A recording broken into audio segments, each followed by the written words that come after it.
Problemi kryesor që i hapi shkarkimi i Veliajt opozitës ishte gjetja një kandidati për Bashkinë e Tiranës, por pas hedhjes së shortit në gjykatën kushtetuese, opozita ngjan më e qetë.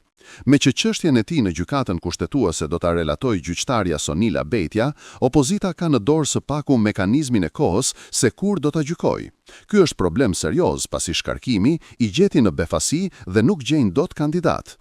Çdo opozit normalisht gëzohet kur i vjen një sebe për zgjedhje. Këta tanët u provleshën me njëri tjetrin dhe filluan të zihen e shahen se si duhet të jetë kandidati përballë Manastirliut. Tani ky debat do filloj të bjerë pasi gjyqtarja e çështjes mund t'u shtyjë çështjen aq sa kohë u duhet për ta gjetur një kandidat të ri. Kur ta gjejnë, mund ta njoftojnë dhe ajo fillon gjyqin. Vendimi i gjyqit nuk ka rëndësi as për Veliaj. Varet si duhet PD-s. Vet Veliajt nuk i intereson nëse shkarkohet nga gjykata apo jo, por intereson të bëhet gjyqi sa më shpejt që ta çojë në Strasburg.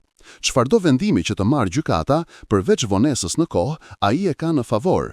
Duke e quar çështjen në gjykatën kushtetuese, ai përveç se certifikon parregullësitë në procesin ndaj tij, forcon edhe garancitë juridike për çdo kryebashkiak nëse gjendet në pozita të tilla, duke krijuar një standard verifikimi gjyqësor të procedurës.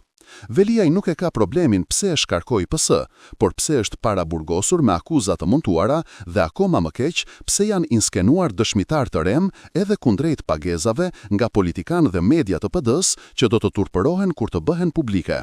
Shkarkimi nga PS është pasojë një ndërhyrjeje brutale të drejtësisë në politik që tani më shumë se sa për Veliaj duket se ka qenë për postin e kryetarit të bashkisë. Socialistët janë të shqetësuar për cilësinë e vendimit të gjykatës, por dhe për kohën kur e merr. Edhe atyre u intereson që kjo çështje të mbyllet shpejt, pasi Tirana si duhet një kryebashkiak i ri. Natyrisht atyre u intereson edhe që gjykata ta certifikojë shkarkimin, ndryshe nuk ja vleti beteja. Por kjo varet se sa e lirë është gjykata kushtetuese të marrë vendime si e pavarur.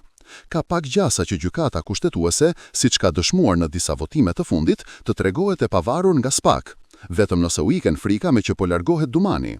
Ata kanë provuar se i kanë kthyer vendimet gjatë rrugës nga presionet e SPAK-ut apo ndërhyrjeve politike.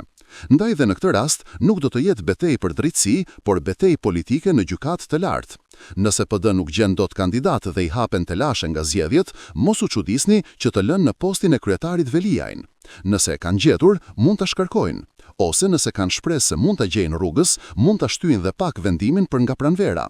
Kështu që mos hidhni bast se kur do bëhen zgjedhjet në Tiranë. Nëse PD e gjen shpejt kandidatin, mund të bëhen që në Vjesht. Nëse nuk e gjejnë, mund të bëhen në Pranverë. Nëse nuk gjejnë fare, mbetet Veliaj nga burgu deri më 2027.